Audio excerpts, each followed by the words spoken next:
California's AB-1263, which took effect January 1st, 2026, made something incredibly dangerous for gun owners, a $30 accessory. That $30 part you bought online last year and had shipped to your house, that's now potentially a criminal offense if you still own it or if you fail to comply with the new regulations. Here's how the trap works. AB 1263 is a law that requires background checks and age verification for purchasing firearm accessories.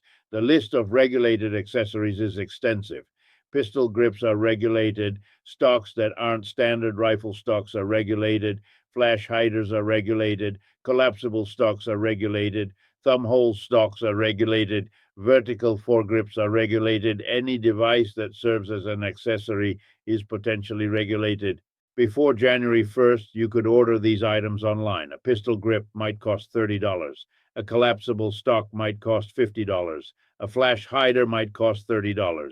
You order them. They get shipped to California. You install them on your rifle. No problem. They were legal when you bought them. January 1st arrives. AB 1263 takes effect. Now all those accessories are regulated.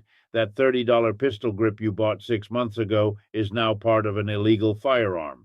The question becomes what you do about it. Do you keep it? Do you remove it? Do you report it? Here's where it gets dangerous. The law doesn't automatically grandfather items purchased before January 1st into a legal category. It says items purchased before the effective date are legal to keep if they were legal when purchased. That part is good, but the problem is that many gun owners don't understand this grandfathering provision. They think all these accessories are now illegal, period. So what do? They panic, they try to sell them, they post them on Facebook or on local gun forums, and immediately they've broken the law because AB 1263 restricts the sale and transfer of these accessories. You can't sell a regulated firearm accessory to another individual in California. You have to sell it through a licensed dealer. That dealer has to conduct a background check on the buyer. That dealer has to verify the buyer's age. That dealer has to document the sale. Most California gun owners don't know this. They think they can sell their old pistol grip to a friend or on Facebook Marketplace. They do it, and suddenly they're in violation of AB 1263. The penalty is up to 1 year in county jail and a $500 fine per item sold illegally. If you sell 5 accessories, that's 5 times the penalty.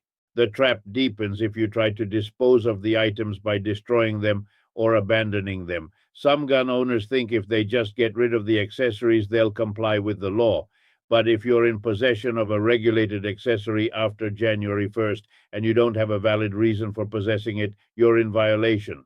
That's especially true if law enforcement finds it during a traffic stop or a search. Suddenly you're facing criminal charges. An officer opens your trunk looking for something unrelated and finds a flash hider you forgot about.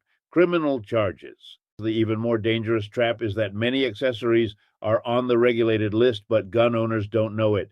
A standard pistol grip on an AR-15 is regulated under AB 1263. A standard collapsible stock is regulated. If you have a rifle with these standard accessories purchased before January 1st, you're legal. But if you try to sell that rifle to someone else, the buyer is potentially in violation if they didn't complete the proper background check and age verification process. You're now criminally liable for selling a regulated firearm component indirectly. What makes this particularly insidious is that AB 1263 is vague about some items. The law says regulated accessories are items that serve certain functions, but some items serve multiple functions.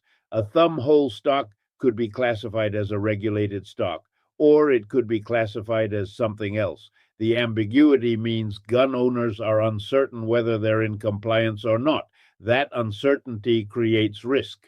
The $30 trap becomes a felony trap when you combine AB 1263 with other California gun laws. If you have a regulated accessory plus you're in violation of another gun law, the prosecutor can stack charges. Suddenly you're facing multiple felonies with multiple penalties. A $30 mistake turns into a felony record. The broader problem is that California created this situation through poorly drafted legislation. The law is technically clear on what's regulated, but the practical impact on gun owners is chaos. Most people don't understand that their $30 accessory that was legal 6 months ago is now regulated. They don't understand the grandfathering provisions. They don't understand the sales restrictions. They don't understand the stacking of penalties. The solution is simple. If you bought firearm accessories before January 1st in California, verify whether they're on the regulated list under AB 1263. If they are, understand that you're allowed to keep them if you purchase them before January 1st, but you cannot sell them to another individual. You have to sell them through a licensed dealer or destroy them. If you transfer them to someone else informally, you've broken the law. If you're selling a rifle with regulated accessories in California, you need to understand that the buyer might face criminal penalties if they don't properly register the transfer through a licensed dealer with background checks. That makes selling rifles much more complicated in California. The $30 trap is real. It's already catching gun owners who don't understand the law, and it's a perfect example of how seemingly straightforward gun regulations can create criminal liability for people who aren't intentionally breaking the law.